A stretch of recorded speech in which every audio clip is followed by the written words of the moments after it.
Oremos.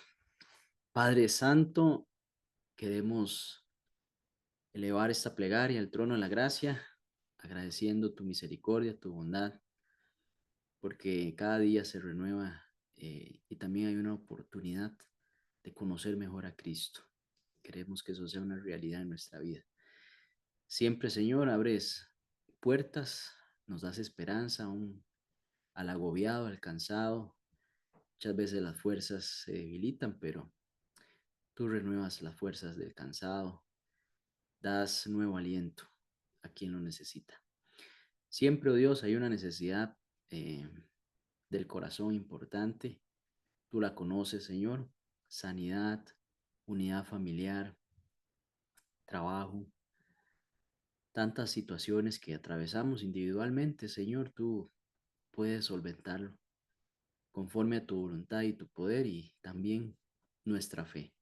Por eso manifestamos esa esperanza que tenemos en el Dios vivo.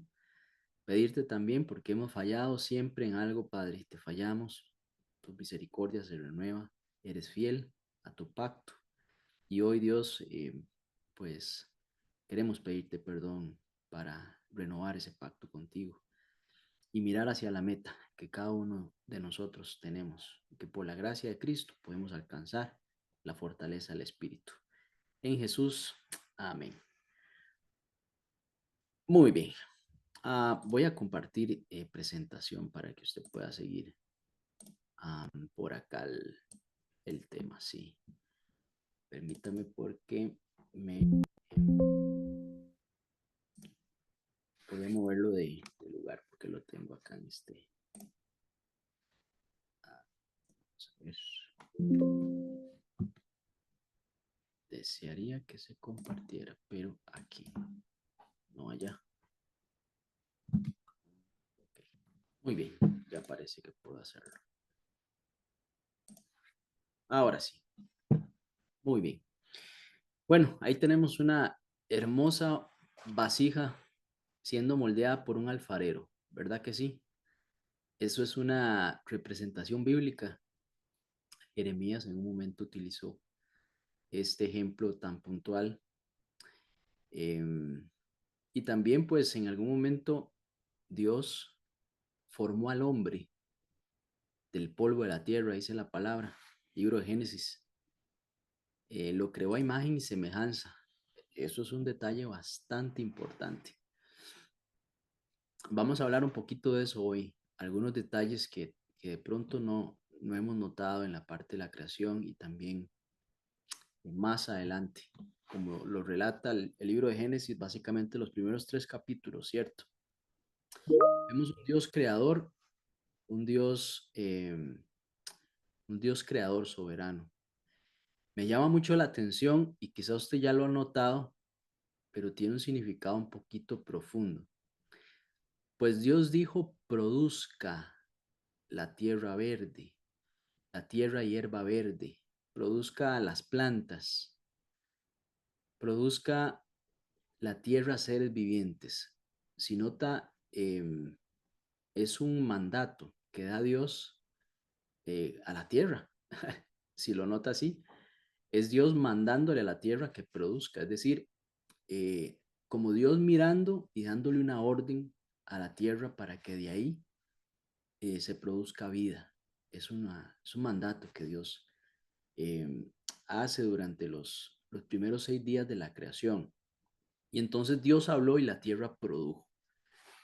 Qué interesante, ¿no? Esa acción de Dios. Pero resulta que cuando llega a la parte del ser humano, eh, Dios lo hace de una forma personal. No le dice a la tierra, produzca el primer ser humano, el primer hombre, Adán, varón, sino que en Génesis 2:7 ya el relato cambia de impersonal a produzca usted tierra, a yo voy a formar personalmente al ser humano. Eso quizás usted puede ya ir interpretando la diferencia en la creación de Dios con respecto a los seres vivientes y al ser humano, es decir, a usted y a mí, la diferencia con la que Dios ve al ser humano. a los hombres, a las mujeres. Dios moldeó al hombre con sus propias manos y le dio vida con su aliento. ¿Cree usted que Dios tenía el poder para decir produzca y se iba a producir? Sí, pero hay un interés especial de parte de Dios para formar al ser humano, obra de sus manos, literalmente, ¿verdad que sí? Y le dio aliento, no solo lo formó y generó esa cercanía, ese aliento cuando usted sopla con esa intención, evidentemente no dar vida, pero el aliento es algo cercano cuando se manifiesta, entonces Dios lo forma y se acerca, hay una cercanía. De ahí podemos ir viendo nuevamente esa intención de Dios de estar cerca de las personas. Produzca, Dios produzca la tierra seres vivientes, pero cuando crea al hombre, se ve que hay una relación personal de Dios con las personas, ¿no? Aquí vemos entonces, básicamente, es un trato personal, con atención especial, contacto directo. Qué bonito pensar, porque ese produzca simplemente se generó, pero eh, no de la misma forma como Dios crea al hombre. El hombre entonces lleva una imagen que es la imagen de su creador, no solo por su existencia, sino por su relación. Dios siempre ha querido tener una relación cercana con el ser humano, con sus hijos, con su creación. Es de interés siempre para Dios. Y cuando esa situación no es así, Él busca restablecer ese vínculo personal. Bien, mientras las plantas y los animales surgieron por la palabra de Dios, es importante mencionar, por la palabra de Dios fueron creadas todas las cosas, dice el salmista. El hombre, pues claramente también fue creado, pero con un toque personal de su creador. Tenía que llevar su sello personal. Y características de parte de Dios, eso es muy importante. Esto nos recuerda nuestro valor y dignidad delante de Dios. Que esa dignidad nadie te la quite, porque en realidad ni te la va a quitar, la vas a tener siempre. Sin embargo, en algún momento las personas pueden sentirse que no valen delante de Dios y pueden menospreciar su dignidad, su valor, siendo que todos tenemos ante Dios la misma dignidad. Tenemos roles diferentes, tanto en la familia, en la sociedad inclusive, pero delante de Dios todos somos dignos. Todos tenemos la dignidad ante Dios por ser su creación, ¿no? Ese es nuestro valor y dignidad delante de Dios. Es muy importante, como su creación. Muy bien, dice el relato, hagamos al hombre a nuestra imagen conforme a nuestra semejanza. Entonces, ese sello de semejanza, justamente por ahí viene el toque personal, porque al mencionar Dios, hagamos en esa divinidad que se presenta aquí, Elohim, que es el creador, la característica o el adjetivo de Dios aquí es Elohim, en un plural de hagamos, al hombre a nuestra imagen, conforme a nuestra semejanza. Aquí vemos entonces ese sello. Entonces tenía que llevar características, porque si dice que conforme a nuestra imagen y a nuestra semejanza, aunque Dios es espíritu, porque así dice la palabra, Dios es espiritual, Cristo el verbo se hizo carne, pero en esencia, en este momento de la creación, eh, entendemos que es Dios espiritual, Dios espíritu, y pues se transfieren características de ese ser creador. Piénselo usted así. La palabra de Dios dice que Él nos escucha a nosotros. Bueno, esa característica nos la dio a nosotros también. Nosotros escuchamos, más que oír, escuchamos, ¿no? Prestamos atención a algo que está sucediendo.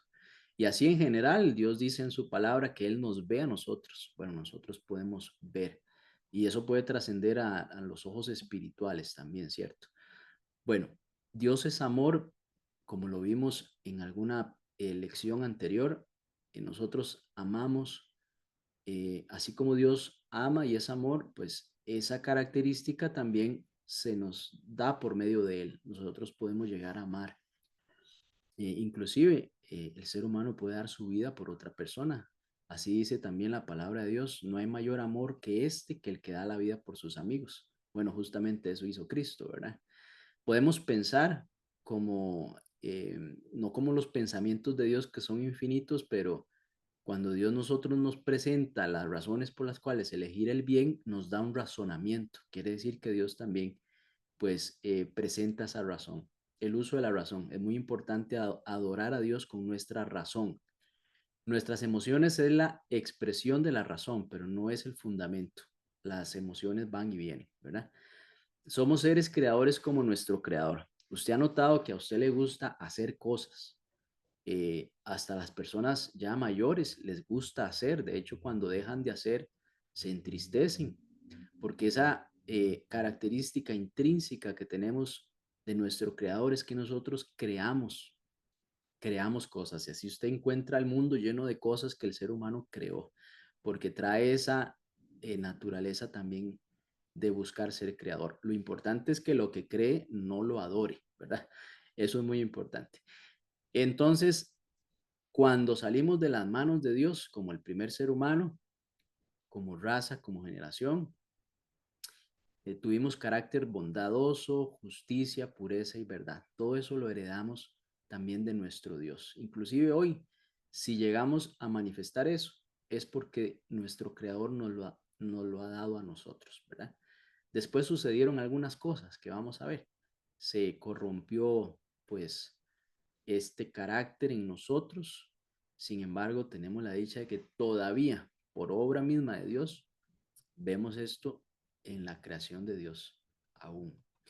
Muy bien, entonces antes del pecado, pues sí, el hombre reflejaba solo lo bueno de Dios, únicamente, sin egoísmo, sin maldad, sin corrupción. Pero después del pecado, la imagen de Dios se distorsionó, pero por dicha no se borró del todo.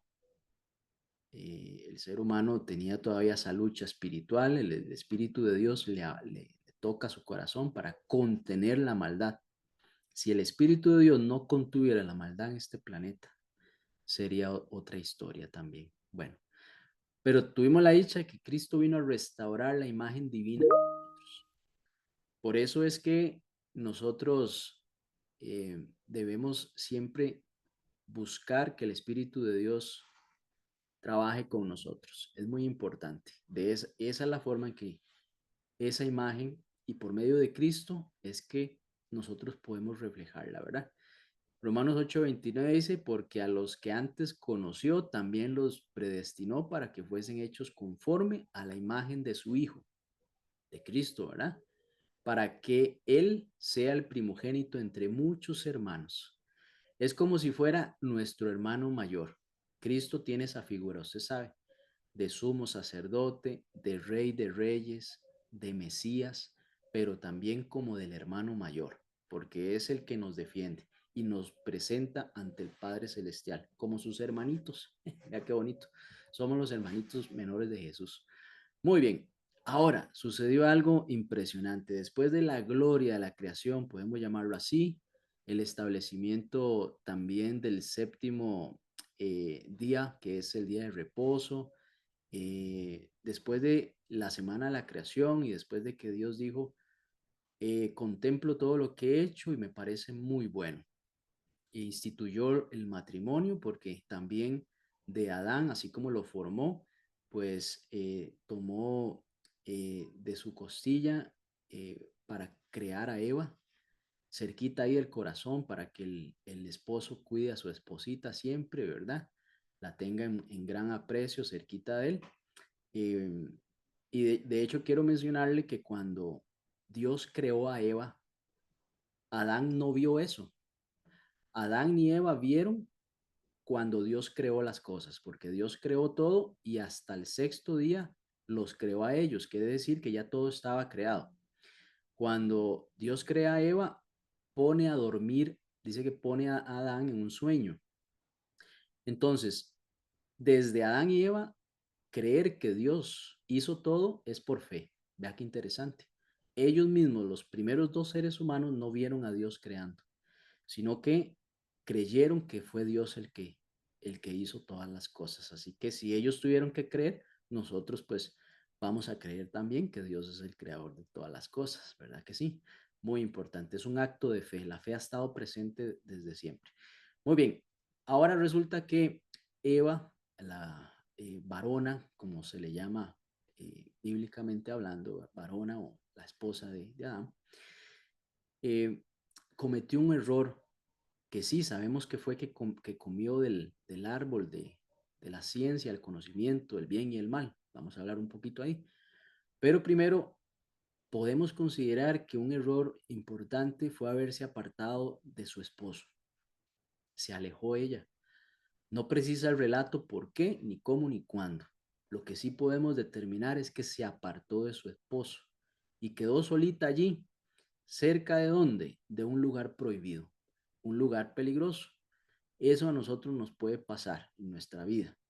Y pues no es que no podemos alejarnos físicamente, es cierto, por las distancias y demás, pero aquí hay una desconexión que pues influyó en este acercamiento peligroso que hubo en el relato bíblico, porque Dios había dicho de ese árbol no, y si Dios dice ahí no, es mejor alejarse, ¿verdad que sí? Bueno, aquí podemos decir que se expuso innecesariamente a la tentación. Muchas veces nos pasa eso, ¿cierto? Nos exponemos innecesariamente a la tentación. Por ahí dice un dicho, la curiosidad mató al gato. No sé de dónde viene ni por qué lo inventaron, pero digamos que por allí fue innecesaria esa tentación para el momento en que el relato empieza a contarnos esto. Muy bien, Eva permaneció cerca del árbol en vez de huir. Cuando se acercó a ese árbol y empezó un diálogo también innecesario con una serpiente que hablaba. Yo creo que Dios le había dado inteligencia al ser humano para que Eva pudiese entender en este momento que los animales no hablaban. Ahí ella estuvo en medio de todos los otros animalitos y le ayudó a su compañero Adán a ponerle nombre a a todos esos animales y pues entendía que los animales no hablaban. Bueno, resulta que este animalito habla, ¿cierto? Entonces dio lugar a que la serpiente le hablara y lejos de irse en ese momento porque entendía que estaba en el lugar equivocado y estaba ante un fenómeno que pues no sucedía, en lugar de irse, se quedó. Y aquí empezó también el segundo o tercer error. Escuchar sin alejarse abrió la puerta a la caída, porque la serpiente es muy astuta. Recuerde que ella se encargó de engañar a muchos ángeles, seres creados por Dios allá en la pureza del cielo. Él con sus artimañas hizo tratos. ¿Recuerda usted la lección de la semana pasada? Con artimañas hizo tratos, hizo negocios. Imagínese usted la capacidad de negociación que tenía este ser. Y pues ahí con la mujer entablando una conversación y mucho de esa conversación empezó a tornarse complicada porque la serpiente usó verdades a medias. Es cierto que menciona Dios que de ningún árbol pueden comer. Dios nunca dijo eso. Pero ¿por qué lo dijo la serpiente? Si la misma Eva sabía que eso no era cierto. La misma serpiente sabía que eso no era cierto. Era para meterla en una conversación en la cual se la iba a llevar poco a poco con estas verdades a medias. Porque cuando dio pie a conversar, entonces se presenta esta alteración de la verdad y que provoca que Eva lo corrija. Y cuando lo corrige, ella está dando a entender que tiene inteligencia sobre ese ser. Y ahí es donde está la trampa. La hizo sentir superior en conocimiento. Entonces, ya estaba ella dentro del diálogo. ¿Qué lección podemos establecer aquí? Nunca debemos establecer conversación con el enemigo de Dios, donde se presenta la mínima oportunidad, nosotros accediendo a algún tipo de tema que sabemos que va por una línea contraria a la de Dios, llevamos las de perder. Definitivamente es así. Por eso tenemos que estar cerquita de Dios. Cuando Eva se alejó y se fue para allí, técnicamente se alejó de Dios. Ella, Dios no, ella se alejó de Dios. Entonces, la enseñanza aquí es que cuando nosotros nos alejamos de Dios, nos acercamos inminentemente al enemigo de Dios. Por eso hay que estar cerquita de Dios, ¿verdad que sí? Bueno, cada palabra fue un paso más en la trampa. Eso es como si fuese yendo, atrayéndola hasta que logró un cometido. ¿Y sabe cuál fue el cometido que tenía el enemigo de Dios? Porque sabía que a partir de allí iba a lograr su objetivo. Satanás sembró duda sobre la bondad de Dios. Le hizo entender que se estaba perdiendo de algo que Dios le había ocultado. Puso en tela de juicio su carácter y su amor. No saben que el día que ustedes coman de este árbol, serán como Dios, conociendo el bien y el mal. Y puso esa duda ahí en la mente de Eva. Y entonces todo eso al final se traducía en codicia, pero ponía en tela de dudas que Dios era un Dios justo, que era básicamente el mismo relato que tuvo en el cielo Lucifer, poniendo en tela de duda la justicia de Dios, la ley de Dios, y entonces hace que ella llegue a acceder a la petición, que es básicamente comer de lo que Dios le pidió no hiciera, ¿no? Serán abiertos vuestros ojos, le dice la serpiente. Esto es paradójico. Viera que es interesante cuando dice, serán abiertos vuestros ojos. ¿Qué le estaba diciendo aquí? Hay algo que no conoces. Tus ojos no están viendo algo. Pero cuando Eva accede a comer del fruto, realmente se cierran los ojos, pero a lo espiritual. Recuerda usted que el relato nos dice también que Adán y Eva conversaban con Dios directamente en el huerto. Nosotros perdimos como seres humanos esa capacidad que ellos tenían. Es decir, Adán y Eva podían contemplar lo espiritual. Lo que hoy nosotros no podemos ver de forma directa, el ámbito espiritual, ellos sí podían antes de la caída. Entonces, cuando él dice, serán abiertos vuestros ojos, en realidad lo que esto significaba es, serán cerrados tus ojos a lo espiritual, porque a partir de ahora vas a ser carnal, vas a tener que tener una lucha espiritual muy fuerte, porque vas a ser propenso más a las cosas carnales que a las cosas espirituales. Entonces, aquí había una paradójica en ese sentido. Bueno, hasta hoy el pecado entonces limita nuestra comprensión espiritual. Cuando antes allí en el jardín del Edén ellos tenían esa capacidad de entender las cosas espirituales en un ámbito mucho, mucho más amplio.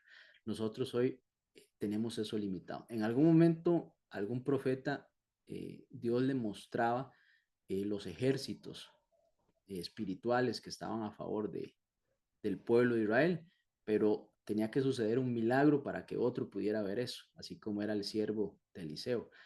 Existía ese ámbito espiritual, pero estaba velado por los ojos naturales. Bueno, eso lo perdimos nosotros, lejos de conocer o ver que nuestros ojos tuvieran acceso a algo más. Muy bien, el ser humano lamentablemente no puede conocer el pecado sin contaminarse. Romanos 7, 18 y 19 dice, yo sé que en mí esto es, en mi carne no mora el bien, porque el querer el bien está en mí, pero no el hacerlo, porque no hago el bien que quiero, sino el mal que no quiero, eso hago. Entonces, el problema del ser humano es que al acceder al pecado se contamina. Es como un germen en el aire, es algo impresionante, lo dañino que es el pecado para un ser humano. En cambio, Dios no lo afecta al pecado. En su santidad puede repeler y consumir el mal. En Hebreos 12:29 dice, porque nuestro Dios es fuego consumidor. Dios tiene esa capacidad de destrucción hacia el mal, hacia el pecado. No resiste la maldad frente a Dios. Y entonces, en cambio, el ser humano sí tiene un problema que más bien el pecado puede llegar a consumirlo a él si así lo deja y si se aparta de Dios. Muy bien. Quiero mencionar esa conversación un poquito que tuvo la serpiente con con Eva especialmente. Después entra Adán en escena bajo otro contexto, ya no de engaños, sino de pues accediendo a una petición directa de la mujer. Pero aquí vemos que en Génesis 3:4, eh, el lenguaje del dragón, le llamo yo. ¿Cuál es el lenguaje del dragón? Se basan en dos palabras, que es no moriréis. Estas palabras pronunciadas por la serpiente trascienden hasta nuestra época, en muchos aspectos. La primera mentira fue negar la consecuencia del pecado. Y eso es lo que, pues, todavía hoy continúa engañando a, a todos los seres humanos que, pues, acceden a ese engaño. Esa primera mentira, porque Dios dijo, de cierto vas a morir. ¿Y qué dijo el lenguaje del dragón? Es, no van a morir. Entonces vemos dos, pues, declaraciones opuestas. Dios asegura que vas a morir y la serpiente, pues, niega eso y dice, no, no van a morir. Bien, entonces, el engaño también hoy continúa en muchos aspectos. Uno de ellos es mencionar que la palabra dice que los seres humanos vamos a morir y que una vez que nosotros muramos, no vamos a saber nada, porque vamos al sepulcro, vamos a un lugar donde simplemente pues nuestros recuerdos ya no están. En algún momento nuestra vida fue escrita en los libros del cielo, nuestra vida, lo que hicimos y no hicimos, nuestro ser como cuerpo material, pues se desintegra. Sin embargo, eh, enseñanzas, algunas indican que cuando la persona muere, pues por ahí todavía anda el alma de un lado al otro, alegre, penando, haciendo, deshaciendo. Entonces, una de esa continuidad de la gran mentira del dragón es que aunque el ser humano muera, pues que todavía tiene esa capacidad de vivir, a pesar de que el cuerpo ya está inerte. Algunos pueden decir, bueno, está en algún lado, está en el otro, está bien o está mal. Va contrario a esa declaración, definición de Dios, que mencionó que efectivamente el ser humano, cuando entrara el pecado, iba a morir. Y ahí hay una enseñanza, digamos, sobre lo que significa la muerte en sí. En algún momento Jesús, hablando de Lázaro, dice, Lázaro está durmiendo, es como un sueño, es un estado de inconsciencia, por decirlo así, siendo que el cuerpo yace en el sepulcro y no hay más recuerdos ni memoria. Pero bueno, el enfoque del tema no va mucho por allí, pero sí es importante mencionar esto. En Job 14:12 dice, así el hombre yace y no vuelve a levantarse, hasta que no haya cielo, no despertará. Entonces, para un cristiano, eso sí, la palabra de Dios es clara al mencionar que hay un momento de resurrección. Para el que cree en Dios, sí hay un momento de resurrección. Quiere decir que sí hay la posibilidad de volver a vivir. Eso es buenísimo, porque no terminó la historia allí. Pero en el interín es donde hay un engaño, que justamente trasciende también, como les menciono, el lenguaje del dragón, que no hay una muerte en el momento en que alguna persona puede ir al sepulcro, que ahí esa vida puede continuar antes de un evento de resurrección. Muy bien, vamos a avanzar para ir aterrizando también otros aspectos. Consecuencias de la primera mentira también. Bueno, y un poquito asociado en ese interín antes de una resurrección de los hijos de Dios. Bueno, en Isaías 8:19 dice que consultad a los encantadores y a los adivinos. ¿No consultará el pueblo a su Dios? ¿Consultará a los muertos por los vivos?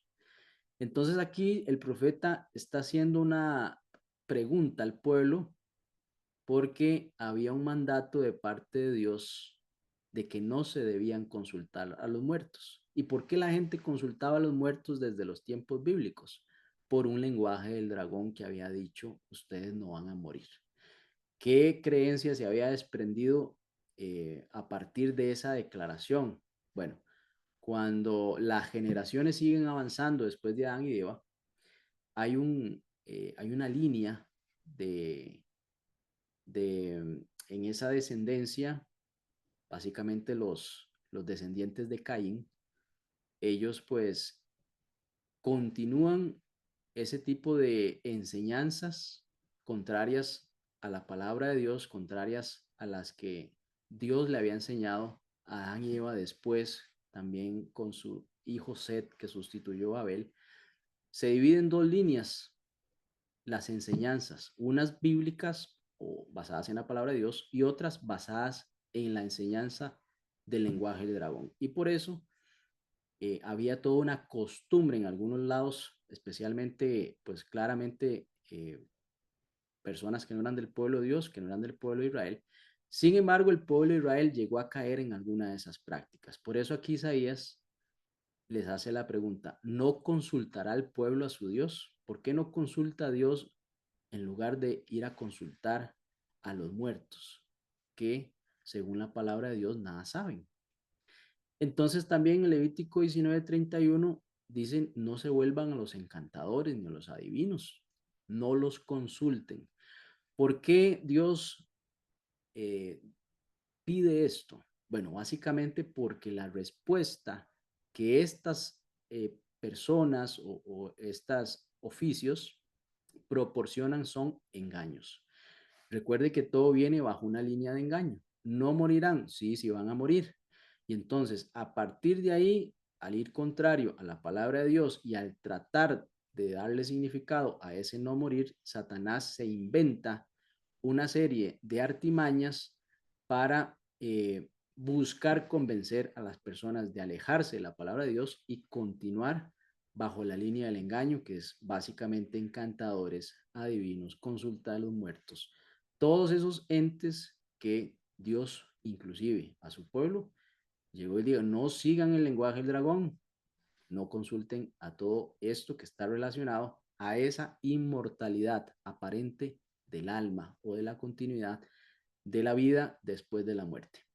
Deuteronomio 18, 10, 11 dice, no se ha hallado en ti quien consulte a los muertos. Entonces, no es porque hay muerto que hable, no es por eso, es porque el que consulta a los muertos, lo que está consultando es un demonio.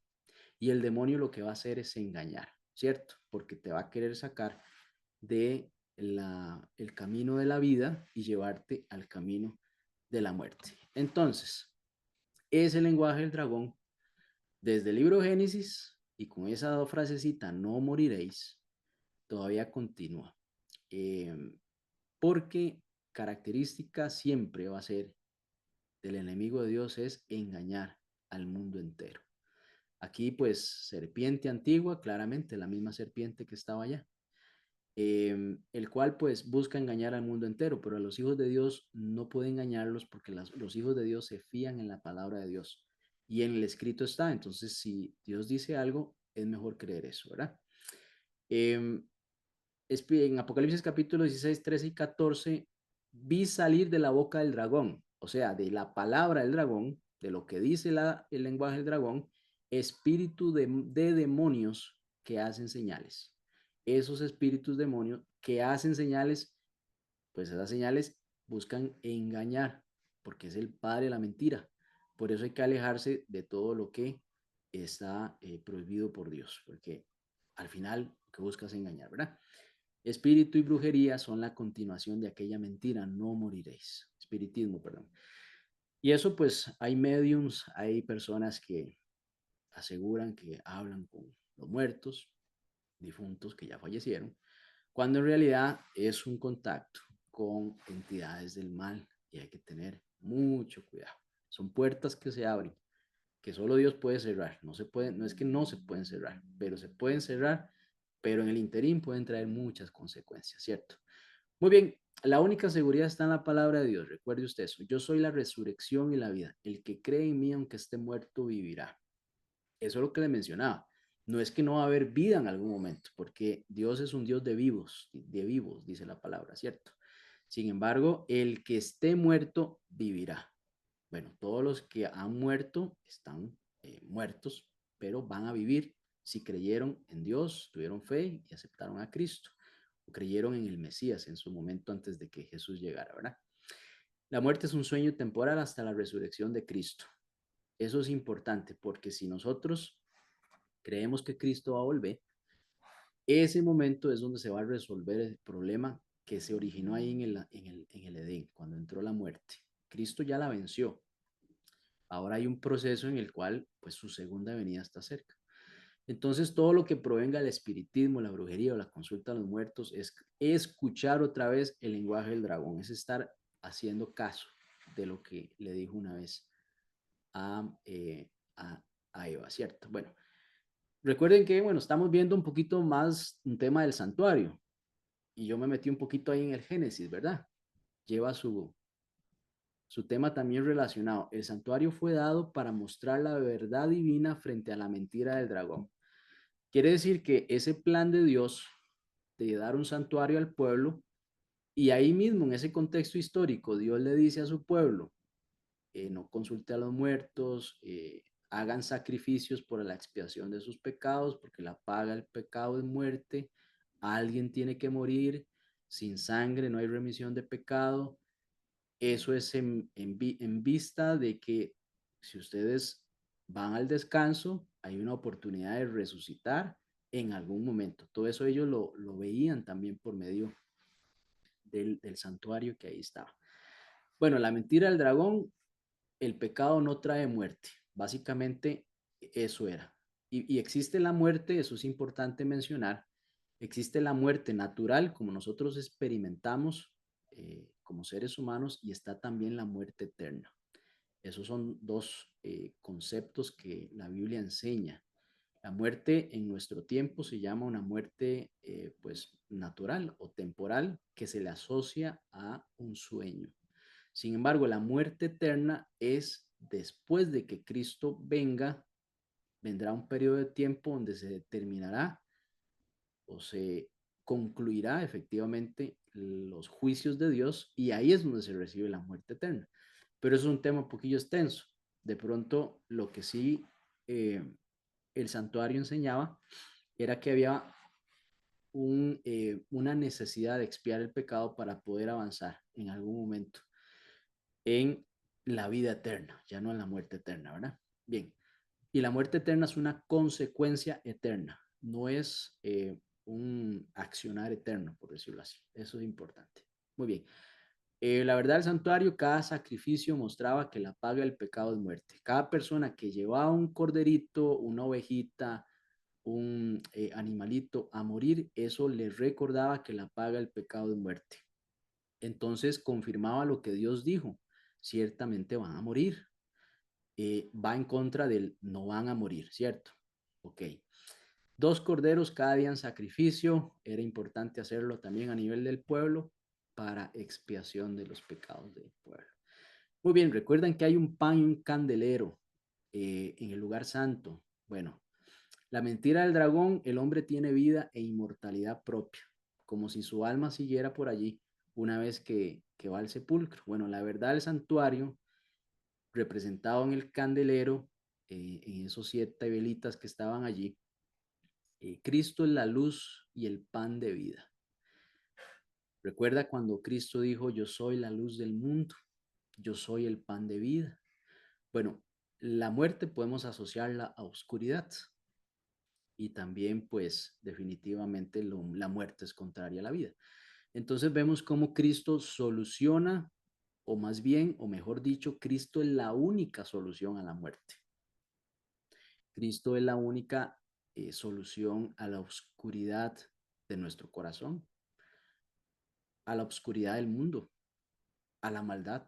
Recuerde que Cristo vino a deshacer las obras del diablo.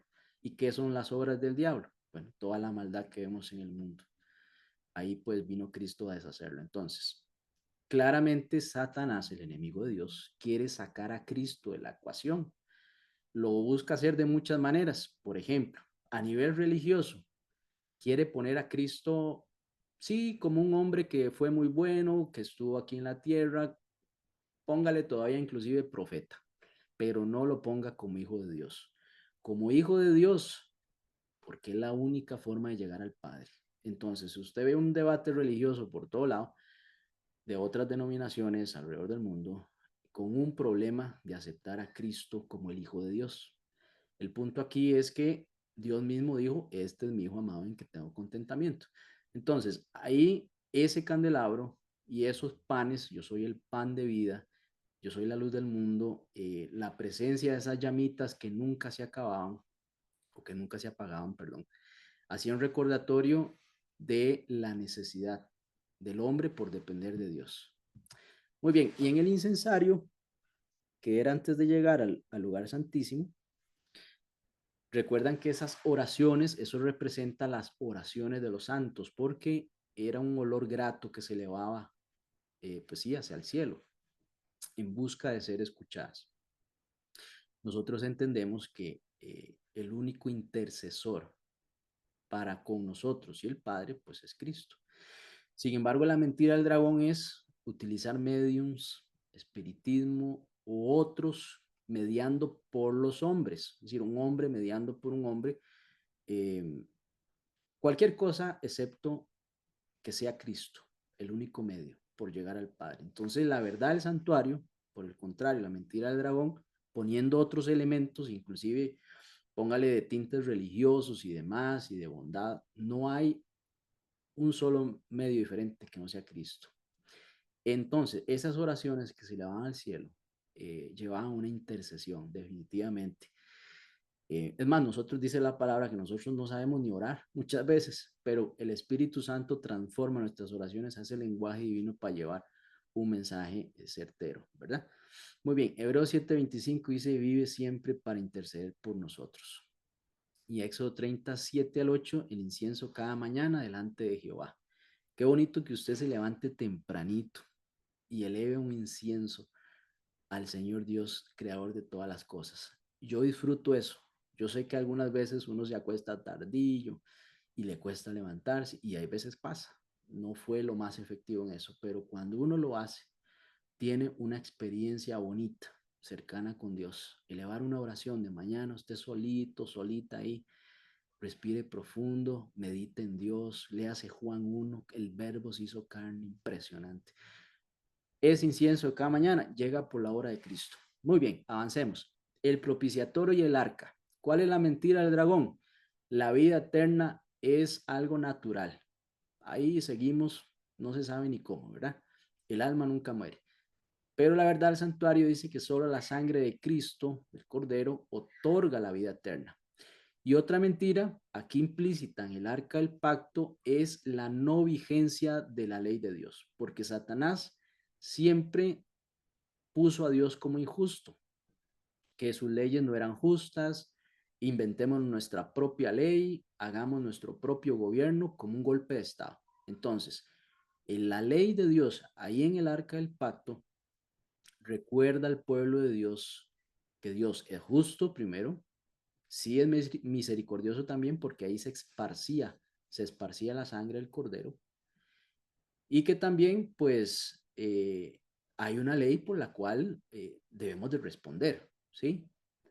Que fallamos y que la única forma es poder presentar a Cristo, por eso está la sangre ahí también, pero que ahí está. Quitarla es ir en contra del gobierno de Dios. No nos justificamos por la ley, sabemos eso, pero de que existe, existe, ¿verdad? Y debemos de buscar ser obedientes. Muy bien, los muertos en Cristo resucitarán primero. Esa es la verdad bíblica. No hay otro momento, bueno, evidentemente sabemos que hay algunas excepciones. Moisés fue resucitado, Elías fue llevado vivo en un carruaje de fuego. Esos dos ejemplos nos recuerdan justamente la segunda venida de Cristo, porque Elías representa a los que vamos a estar vivos, si es que estamos vivos, ¿verdad?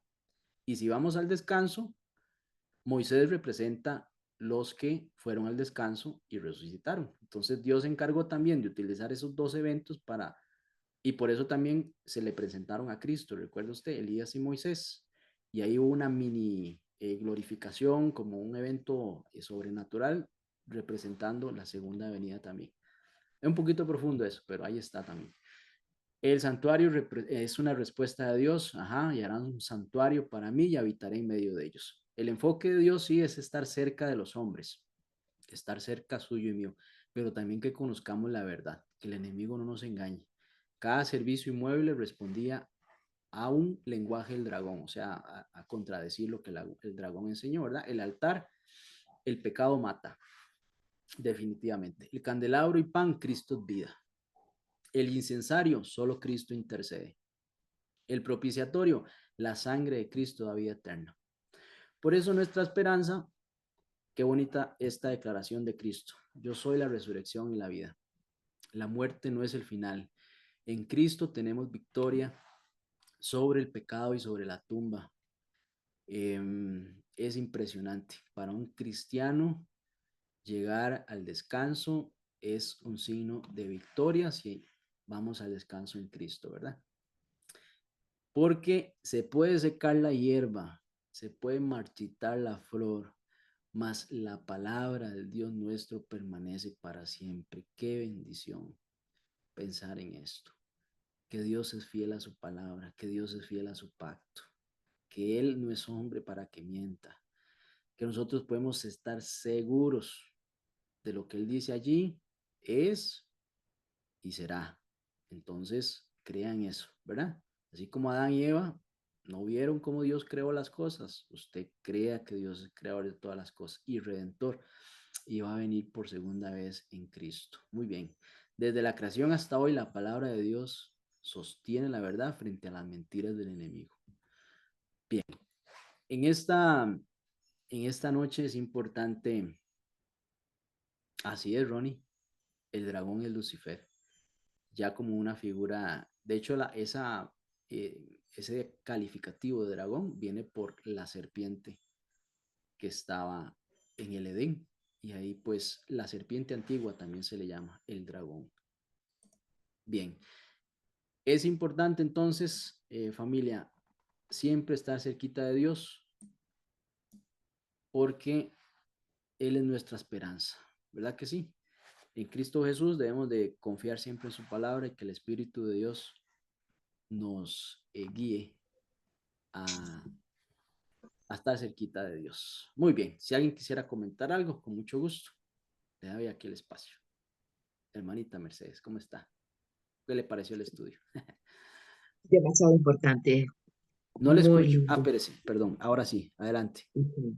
Soy yo. Muy importante, Juancito. Es tema fascinante, como siempre le digo, para mí. Este, claro que sí, muchas de las cosas que usted acaba de decir, nunca las había visto ni no las había entendido así, de esa forma de que Adán y Eva, pues, no Ujú. vieron, Sí, pero, pero, nosotros seguimos creyendo por fe, ¿verdad? hay que creer por Es- fe. Dios hay siempre que, se sí. interesó en que la fe fuese el medio para agradarle. Amén. Qué Hay- bonito, sí. Muy interesante. Muchísimas gracias. Bendiciones. Con mucho gusto. Ahí Gracias. aprendemos entre todos. Hay que Sí. poner todo en las manos de Dios. Perfecto. Muy bien. Chévere. Vamos a orar para terminar por acá y agradecerles se puedan conectar, ¿verdad? Yo sé que hay tiempito siempre disponible para otras cositas, pero es bueno sacar un ratito. Muy bien, vamos a orar para finalizar. Te damos, Señor, muchas gracias. Al estudiar tu palabra siempre encontramos que nos llamas la atención a tus caminos, pero también nos das esperanza, siempre a pesar de las malas noticias que uno puede entender, escuchar y saber, siempre hay una buena noticia. Y es que contigo somos más que vencedores en Cristo Jesús. Y queremos, oh Padre, siempre afianzar nuestra fe en ti, Señor.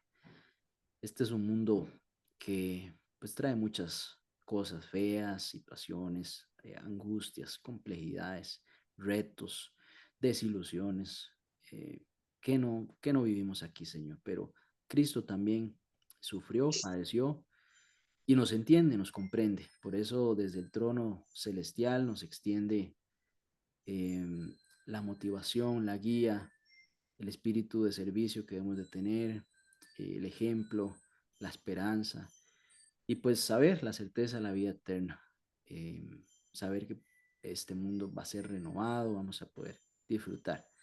de tu presencia por siempre. Bendice a mis hermanos, mis hermanas, tú conoces sus retos, provéeles, oh Señor, de sus necesidades con tus recursos en Cristo Jesús, que haya trabajito, que haya comidita, que se puedan pagar las cuentas, que podamos salir adelante. Pero primero, que busquemos tu reino y tu justicia para que esas cosas sean añadidas. Perdónanos, Señor, porque podemos fallar en eso. Ayúdanos a ser fieles. Te lo pedimos en el nombre de Jesús. Amén. Muy bien.